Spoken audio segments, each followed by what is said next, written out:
Hello, everyone. Welcome to Real Reds Talk. Welcome to your official pre-match build-up, and welcome to hell. Galatasaray are waiting the red day. The pitch is a fucking mess. Players are probably going to get injured. The atmosphere is hostile as fuck, and the team lineups are out. So let's just dive straight into them, and then I'll get Dan and Treyas's reaction. Sorry if I lagged a little bit there. So we've got Andre Onana in net. So a couple of people thought Bayındır might start, Turkish connections, etc. But Onana again. Aaron Wan-Bissaka at right back. You've got Maguire and Lindelof. So Varane is on the bench again. You would have thought maybe his experience would help with this game, but apparently not. Ten Hag sticking to his guns. You've got Luke Shaw at left back, which is great news. Midfield is interesting because a lot of people thought Kobe Mainu would start, but it's Amrabat, McTominay and Bruno Fernandes. Anthony's back in on the right-hand side, Højlund up top, and Garnacho, Mr. Bicycle Kickman, is on the left-hand side as well. So, Shreyas, how are you feeling about that side? Because it's a lot of interesting... Yeah. Go. Yeah. I think a lot of people expected Kobe Mainu to start, but I'm not really that fussed about it if we've got Amrabat starting either. But what I've actually wanted would be to drop McTominay and actually play Mainu or Amrabat in place of him, because I think it provides the midfield with more structure. Maguire and Lindelof, I know why Ten Hag is going with it now, because I think he does want a consistent centre back partnerships to actually be starting game over game, and this is the partnership that has got him like 5 wins in the last 6 games. So it makes sense why he's going with this sort of a lineup. It also makes sense because it is a do or die game for us. Like, we have to win at all costs today. Not even a draw would work out. So that's why he's picked with this, picked this lineup. The only thing I think that I would take as a positive is that it seems that Ten Hag and Varane are now on a stable platform once again, as far as things are actually looking right now and things are being reported. Garnacho definitely had to start. Højlund actually had to start as well. Bruno had to start because I think over the last few games, I think Bruno has picked up some form as well. He's played better. He's been leading the team quite well. And except that, I think the 2 major areas which I will say, are a problem in this team are Scott McTominay and Antony, because I just don't know what that right wing position is actually going to offer us in this game. Because Antony is not that sort of a player who's actually been having a good time right now. He's been very inconsistent. He hasn't had good performance. Not even once, I think, in this season up until now. And to put him in this sort of a setup where we just, we actually need to win at all costs, I'm not too sure if Ten Hag has made the right choice. Maybe he made the choice because of the atmosphere, because Antony does not react that, vulnerability as a vulnerability when it comes to hostile atmospheres. He's got that attitude that he can, maintain and his head in that sort of an atmosphere. But I'm just not sure whether it's the right call to actually play Antony in this game and McTominay, because we all know if McTominay is going to be playing in this team, that the midfield will get overrun. And with Antony on the right hand side, will Højlund get any service from that right wing? Will we once again just be relying on Luke Shaw to actually put crosses in, or Bruno actually putting crosses in? It's a very, I think it's a gamble once again. And the only thing is, if it works out, I think we can still play well. We are just coming off a very good performance when it comes to the score line, not how we played. But if you have to just look into score lines, we have beaten Everton 3-0. So going into this game, I think most of the players are the same. It's good that Wan-Bissaka has been brought into this game, because I think he will be a big upgrade in that right wing, in that right back position, because we saw how Zaha bullied Diogo Dalot in the previous fixture. So I think Wan-Bissaka comes in, he provides more stability. I think Luke Shaw has actually been a breath of fresh air, because he's actually come in and shown what we've been missing for so long in this team. So I think the defense can hold. In the attack, I'm not sure if Højlund is going to get any service, and the midfield is a big question mark as well. Absolutely. There's so many angles of this team you could talk about, Dan, but the first one I want to talk about is, right here, I have a bottle of water. Water is wet. Istanbul is full of this shit right now. It's raining, it's storms. The pitch is awful. Absolutely. Oh, you've seen the pictures yourself, right? Yeah. How do you feel about that? Because obviously we've had a lot of injuries this season. I think this, Højlund's only been back. I think this game is actually not the right atmosphere and right conditions to play in, because No. From the videos that have come out from the stadium, the ball isn't like even moving when it touches the ground. It's just stagnant on the pitch, and a lot of players could get injured today. Genuinely, a lot of players could actually get injured today. You could be seeing a lot more irrational tackles being made because of the situation on the pitch, but I'm not sure. Personally, I would have wanted the game to be shifted because I think that it puts the players in a very bad position to be playing in this kind of an environment. Dan, are you as confident about it? Or? To be honest, I'm like two-minded because I took work from home from office today just to watch this game, and I cannot take it if the game is called off. But yeah, as you mentioned about the injuries, we have already the list of injuries that are there. Most of them are like non-impact injuries, and now in today's game, you will see a lot of unintentional impacts happening there, and I think that could be one of the reasons why Mino was not started the game, just to save him from these kind of injuries, because already he's come back from the injury. But I think I'm still and like football is a big game and it's a very popular game, but still I don't see any technology where you can have any machine or any technology. We were also discussing in the chat as well, like why do you not have that kind of a technology or a machine that can maybe dry a bit of the ground just before the game starts, just to ease the play. But yes, we have seen in other games they have these kind of technologies, but that's a discussion for another day. But yeah, it's gonna be a risk for our team. Already we are struggling with the injuries part, but yeah, and coming to the starting 11, Anthony, I have never been confident with Anthony. You might have seen my anger. Like, he doesn't give anything while attack. I understand, like, he provides some support while defending. I think that could be one of the reason why Ten Hag has started him, because if you see on the right side, Van Bissaka and Anthony will be facing Angelino, who is their right back is their left back is is known for. You've got Angelino and you've got Bowie as well on the right hand side, haven't you? Also on the left side is Wilfred Zaha. So just to compensate both Angelino and Wilfred Zaha, Ten Hag might have gone with more defensive side of it with Anthony and Van Bissaka, because Dalot and Pelistri or maybe any other player do not provide that defensive aspect of on the right side. So that could be one of the possibility, but I don't see anything happening from the right side of the pitch. So we'll be dependent only on the left side of the pitch while attacking for us. Yeah, 100%. Agree with that. Anonymous Mango saying, I actually agree with Mainu on the bench, because when you look at the bench, we don't really have a game changer. Mainu can be that for us if needed. Well, I said in the preview, I thought Amrabat would start. I didn't think he'd start Kobe in this kind of game. And you look at all the thing that's going against the weather, the state of the pitch, the atmosphere, it's going to be a fucking nightmare for a manager. I mean, someone's either going to get injured, there's going to be a red card. There's going to be a lot of, we're not going to come out of this game unscathed, are we? That's the issue. I think both of the teams are going to take hits today.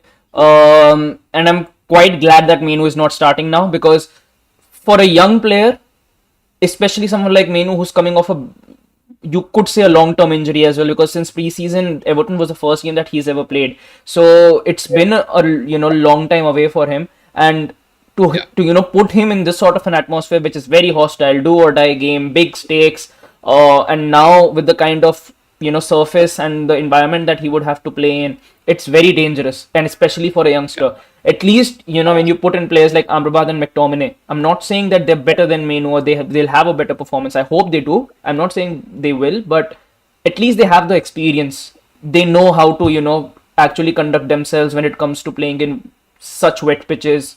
And I think even with experienced players, they know what's going to happen. Like, I think in the dressing room right now, all of them will be discussing that just maintain your calm. Do not go overboard into any of your tackles. Do not go overboard with any of your decisions. Keep your heads cool. I think that's the thing that will be echoed, in both the dressing rooms, because I think all it takes is just one rash tackle today. I think one rash tackle, it will be a red today, the way the pitch is. That's why the wing backs. You look at the wing backs. We've got Wan-Bissaka, Luke Shaw. That you need them there in this game. You can't have a Dalot. I wouldn't have a Dalot. Sorry, Region. I wouldn't be confident at . But if you've got Shaw and you've got Wan-Bissaka there, I feel much more confident. And Shaw can step into midfield as well to support Amrabat if that's kind of the way I think they're the going to go. playstyle changes today. I think the playstyle has to change today because the playstyle we were going with was not working, and now with the kind of pitch that we will be playing on, you cannot play with that sort of a playstyle. I think we'll be seeing a much different version playing today on the pitch, because if we resort to the original one, there will be more injuries. I'm actually concerned about Maguire more because I know, like, credits to him, like, he has been performing really great for us, but you have seen, like, in a flat pitch, in a dry pitch also, he has been slipping a lot, but today it's going to be a nightmare for him. Yeah, well, in fairness to him, and you know what as well, I forgot to apologise for being late as well. We were supposed to go live at 2:45, but for whatever reason Discord just decided to say no, you're not going, and then when I switched it to my phone to go live for you, it switched back and then decided to work, so that's why we was late, so apologies for that. First and foremost, I'm going to read out a couple more comments and then there's loads more questions I want to ask you about certain individuals. Connor Crawley saying, will Manchester United win? Well, I'm sure we'll give our score predictions towards the end, so make sure you stick around for that. Superfly saying, we need it out the way, can't postpone it. I get what you're saying, I know what you mean. It's such a busy schedule to try find fucking any form of space to... I get that, I do understand that, so maybe. But then at what cost is that if you know, if some key players get injured? Imagine Bruno or someone like that actually gets a knock today. That will put us in a very horrendous situation. It's like Sam says, where the hell would they play it if it's play Sunday, Wednesday? It would be a fucking nightmare to reschedule that. Jay McGoggin's in the chat. Pick up to Jay saying we need to go after Neto from Wolves in January. He would fit very well right wing. We struggle. I actually think Anthony's going to have a good game today. I don't know. It's just I've got even I think so. I hope so, and I think so because I hope he picks up form. I still remember, I think it's a very distant memory, but I still remember that during last season, there was a 5 to 6 week patch where Anthony was performing better and better every single week. And the thing, Europe as well. Yeah, and he's come up, he showed up a lot of times for us last season, but he's just, the thing is, he's not even doing the basics right, and when he's not playing well, I think it's the same with Rashford as well. When they're not playing well, they're very frustrating to even watch because they can't even get the basics right when they both don't play well. But on the other hand, I still know that Ten Hag actually fancies this player a lot, and I've seen Ten Hag dropping big names in this team before. Even when they have been performing well, they have been integral to the team. So I don't think that he's given Anthony some sort of a free pass that you can do whatever you want on the pitch. So I think if Ten Hag actually trusts in him that much, I'm still willing to give him some more time. Because I think with wingers, it is very difficult to come to a concrete decision, because Anthony can actually go on a run as well. Like 3 to 4 games, he's playing well. Suddenly all the critics and all the, decisions regarding him actually change. So I think I'll still give Anthony time because he's still very young. He's still a very, very young player. He can still turn up in big games. There is still a lot of development to be done on his team, and he's playing under the right manager, I think. So if Ten Hag still trusts in him, we as fans can trust in him as well. I want to take it to the last game, Dan. Obviously, when we played them at Old Trafford, what do we need to tweak from that game? Because there was a lot of fucking mistakes, weren't there? Which is the reason why they won. And we could get at them offensively and score goals, especially with the form that Højlund was in at the time. So what changes do we need to make, and what confidence can you take from it as well on the same side? The main thing which I could see from the last game is we need to control the game in the midfield as well, because this has been a poor patch from the recent games.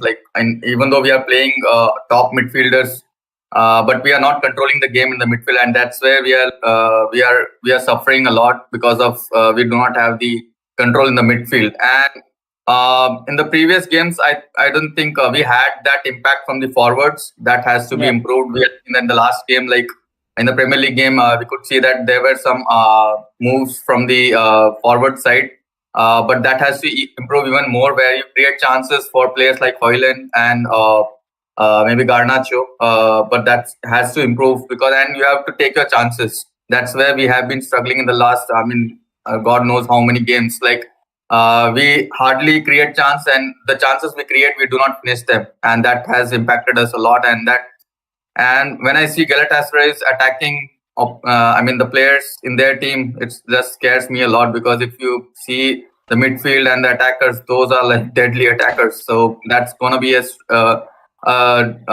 difficult situation for our defenders as well. So you have to control the game, and we have been poor in controlling the game and keeping the ball. Even in the last game, I could see like whenever we get the ball, we pass it to the goalkeeper, and then Onana is tempted to shoot up towards the half line just to ease the pressure, and that just shows that we are not controlling the game enough. And one of the key point I can see that whenever we play passing from the back, the players, when he receives the ball, he just waits for the opponent to reach him until he plays the ball to the another teammate. So that has to change. You just receive the ball, see the player who is having the good space, and just pass the ball to it. Don't wait for the opponent to press you. So that has been a struggling point for us in the recent games. So yeah, all over the pitch we have to improve, but mainly in the midfield. If we control the midfield, then definitely we have a good game.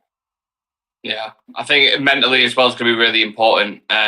Given how much shit or abuse they're going to get, there'll be flares probably through on the pitch. They'll make it as difficult as possible, and they've got to learn to deal with that. They've got quite a few young players on there. Don't forget, Anthony's 21, Hoyland's 20, Garnacho's 18. Yeah, like you've got young kids there who they've shown they've got the right mentality and done it before. But I'm just saying, like sometimes it's a very tough atmosphere to be in. Yeah. Yeah, so hopefully it doesn't. Ten Hag's just been asked about the conditions. He said, Manchester weather, we are used to it. Fair enough. Fair enough. It does rain here a lot. I'm going to go to the comments again. Wan-Bissaka will marshal Zaha all night long. If he played in the first leg, Zaha probably wouldn't have got that goal. I agree with that. I don't think we're set up to control this game, not with the players on the pitch. I want to discuss that in a second. Chive, that's Wan-Bissaka's hard to beat. Zaha's good, plenty better a try, but Aaron and failed. And then we've got Ayenga Brian saying Man U will win the match. A lot of positive people today. I feel relatively positive about it today. But it's like Dan says, Shreyas, that you're going to have to control that midfield, innit? Are you confident Amrabat can do that? I think Amrabat will turn up today. Personally, I actually think he will turn up. I think McTominay will be the one playing deep again today, because one thing that I noticed in the game against Everton was Bruno was actually playing as the number 10. Like, games before that, I was seeing McTominay who was just playing right behind Hoyland, trying to get into spaces. But I think Everton was the first game where I actually saw Bruno actually being on the ball a lot more. So I think Amrabat and McTominay are going to be sticking together in the midfield, and Bruno will be the one who will be moving forward and backwards. And I think it depends more on the fact as to how Luke Shaw and Aaron Wan-Bissaka are actually going to play as well, because against Everton, one thing that I saw was Luke Shaw was actually moving a lot of times into midfield. He was occupying that position. He was actually easing off pressure from Menu on a lot of occasions. So if he is able to do that job once again today, and I think Luke Shaw is one of the best players that you could have on the pitch for today's game. So I think Amrabat can have a very decent game today. And I think the only thing that I would be looking out for is if I don't know if Mertens is starting or he's on the bench, but he's a big worry sign, because last game when he came on, he just ripped through our entire defensive line when he came on. Well, I've got the team up here, Shreyas, for both sides. So for Galatasaray, it's Muslera, Bowie, Abdul Karim, Badakir, Karnayan, Angelino, Torreira, Ndombele, Ziyech, Mertens, Zaha, and Icardi. So them first 5 or 6 names, I can see it, the smiling Dan's face there. You recognise them faces. Yeah. It's not someone we don't know. Torreira's can be aggressive in the midfield. He's a little terrier. He'll get at your ankles and stuff. And Ndombele as well, on his day. He's very inconsistent, but he can, He is, When he wants to, it can be a fucking nightmare. On his day, Yeah, agreed. Ziyech, obviously, seasoned experience and all about him. Dries Mertens was a problem in Serie A, coming towards the end of his career now. Zaha is a direct threat, and Icardi is in the same bracket as Ndombele for me. When he wants to turn up, it can be very, very dangerous. So that side can cause problems. It can, and it's not. Once again, we saw this in the first leg as well. You cannot take this game casually at all. You need to be playing in the front foot. You cannot start this game sleeping, because if you do, then they will actually hurt you a lot. One thing for sure is I think Garnacho will definitely have another brilliant game today. I think that he'll score another wonder goal. But I think the worry sign is, like you mentioned, Mertens is starting, Ziyech is starting. Those two players, they are not players that are, blessed with speed.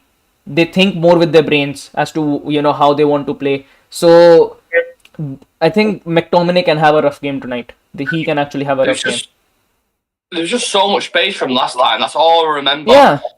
From the last game, like they had acres of space when they was attacking, and you need to. That's why the midfield I'm a bit fit. Like I agree with not starting Kobe Mainu, and your only other option really is Amrabat. Yeah. So I get why he's done that, but it is definitely a concern. Even when we look to the bench, Dan, we've got Bayende, Heaton, Dalot, Varane, Reguilon, Gore, Hannibal, Mainu, Pellistri, Hugo, and Martial. So it's not a star-studied bench. Who would you kind of look to bring on maybe for a bit of composure, or if you needed a goal, who would you bring on? Yeah, so if we are winning the game, then definitely we'll be seeing Maino coming in. And if we need some attacking option, then only option we are left with, I think, only is Pellistri, that too on the right side, because that's the only place I can see, since Anthony has not shown us enough in this season. So that's the only concern area for me. So that's the only place where we can have an impact from the bench, because other than that, you already have the best players playing, starting the game. So I don't think anybody else is there in the bench who can make a difference. So the main two players I can see is Maino and Pellistri. So other than that, Martial is there, right? So maybe, but I don't want to see Martial coming on for Højlund. So if you want to score a goal, then bring Martial on with Højlund still in the pitch, still on the pitch. So that's where I want to see Martial coming in.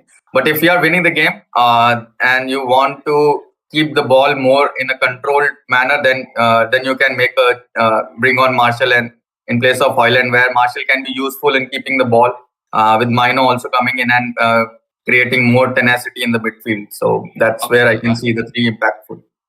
I agree with that. Just got a notification saying Nolan's been a member for 4 months. If you'd like to become a Real Red Ultra member for exclusive content, a badge next to your name and a chance to feature on the show, just click the link in the description or the join button next to the notification bell. It's about £3 a month. Just help support the lads making content every single day, trying to provide a real, authentic perspective on football, and I hope to do that. Thank you to the people who continue to support the channel already. Appreciate every single one of you. And if not, just leave a like on the video for us if you can. I want to speak about the attack tray, as Alejandro Garnacho on the left-hand side obviously scored an amazing goal. That'd be all right if he did that again, wouldn't it? First 3 minutes. Yeah, but I think Garnacho will step up again. I think Garnacho will have another crazy game today. I'm not saying that he'll score a bicycle kick again, but I think he'll have a big impact on this game again. Wonder what the odds are on that for a fucking. If he does it 2 games in a row, then a separate conversation. Has that ever happened? I don't think. No, never. I think I'd go as far as say I don't think that's ever happened. It has never happened. It has never happened in the history of football. And I think he's a huge talent. And right now, his potential ceiling is through the roof, because I haven't seen any 19 or 18-year-old pulling something like that off in the first 3 minutes of any game. That sort of a kick with that sort of a technique. So, I think right now Garnacho is at an all-time high when it comes to confidence. Anthony, is that left side is? For now, yes, definitely it's his. Yeah. For now, it is definitely his. The right wing is somewhere where the position is still up for grabs. I think Pellistri will come on at some point in this game, because I hope Anthony has a decent game today, because we need him to step up. If he doesn't, then we'll have a very rough game. How fit is he as well? That's the question. Is he fit enough to play a full night? Same with Højlund. Exactly. Exactly. But the thing is, I wouldn't put Martial in this game. The reason being, with the pitch there is out tonight, if you put someone like Martial in, he'll be out for the next 4, 5, 6 or 7 weeks. Like, we're talking injuries going to be happening on the pitch today, and then Martial comes on. Cannot risk him actually getting injured. So I think Højlund will be the one who will be sticking out through the entire 90. I don't see it being an easy game, but I still see Højlund getting a goal. But it's just not. I think it's just a very bad time right now when it comes to our attacking options, because Rashford's suspended. You're pretty much just left with Garnacho and Anthony right now. And limited options. That's the thing. very limited options. And you cannot really put Bruno on the wing right now as well, because he's just picked up form. You don't want to be putting him in this sort of a game on the right hand side. Bruno on the right. Yeah. No, we'll probably do that. It wouldn't surprise me if we did that mid, in the second half. Maybe. Over to the right, and then, I don't know, bring on a Hannibal or whatever if we're getting slightly overrun. Just on Mainu, Eric Ten Hag said he can't play every game. He's coming back from an injury, so he has to get used to a number of games in a high level and high intensity. Agree. Absolutely agree with that. Jay's saying we still need cover for right wing. Even if Anthony is a starter, we cannot be playing Bruno out there. We just discussed that. Yeah. Could see there being a red tonight with a pitch too and a fair few keeper mistakes. It's going to be a bundle of things. A lot of things. Injuries, red card, VAR decisions, fights on the pitch, just everything you could possibly imagine. Multiple yellows and multiple reds.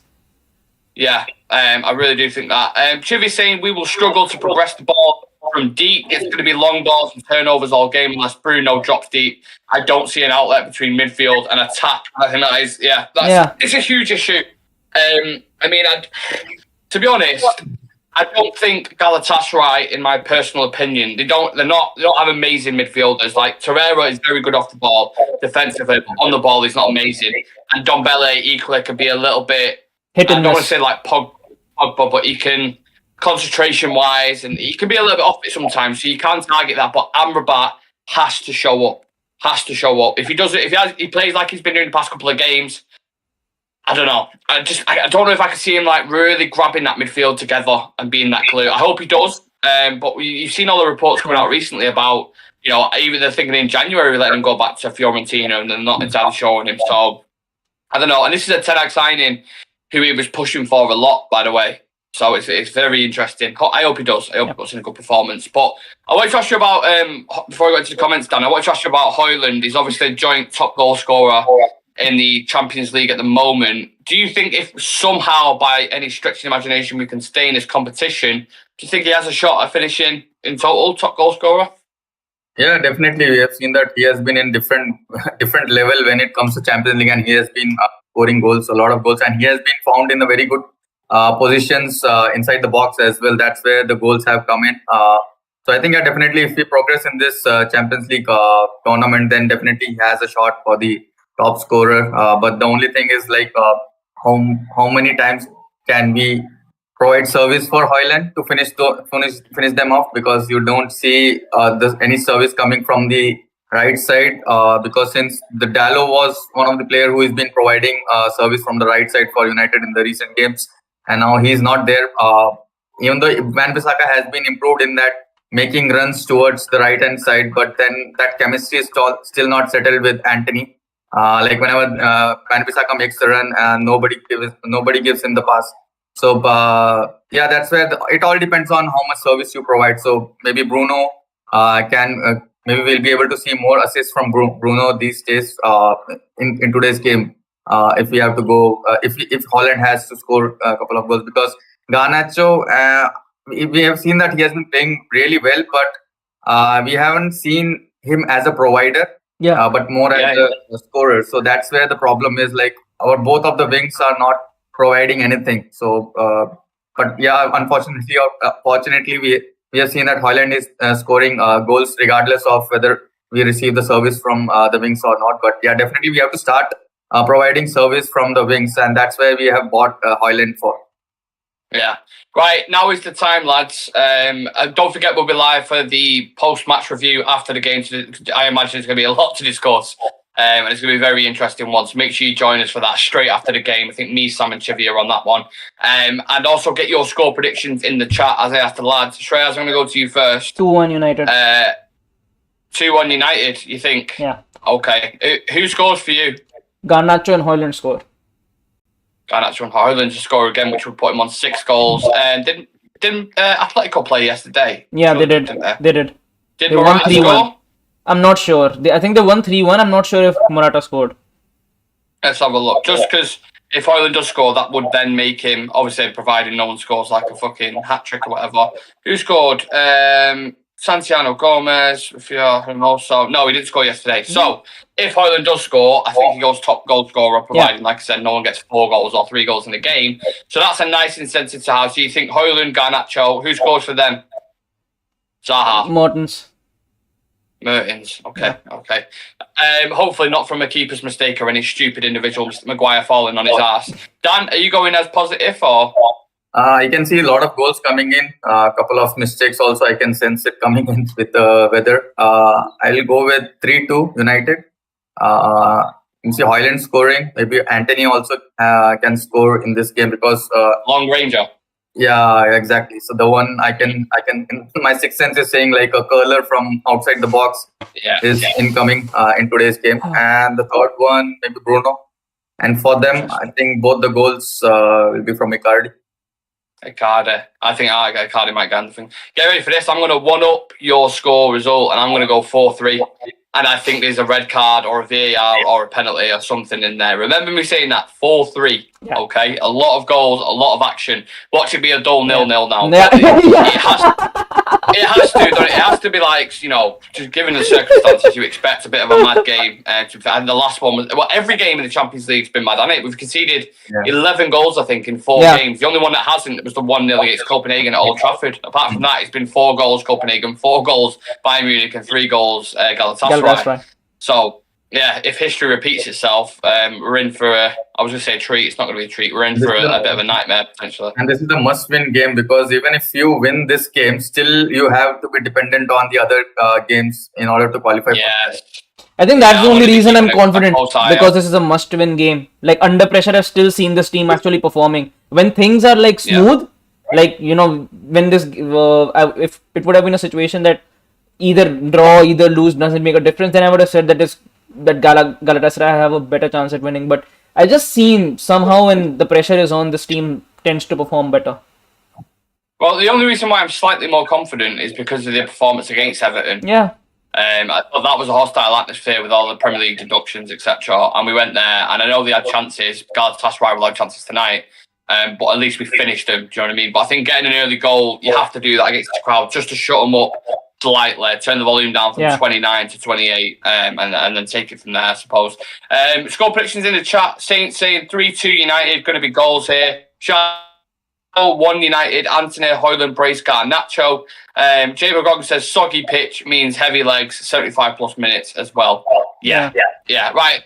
Let's go watch it, lads, and let's see what reaction we have after the game, because it's going to be madness. It's going to be crazy. Thank you for joining me. I appreciate you. Make sure you leave a like on the video, guys, if you haven't done already, and make sure you join us as well for the post-match review after it, and come and get in the comments section and enjoy the game as well. See you in the next one. Peace.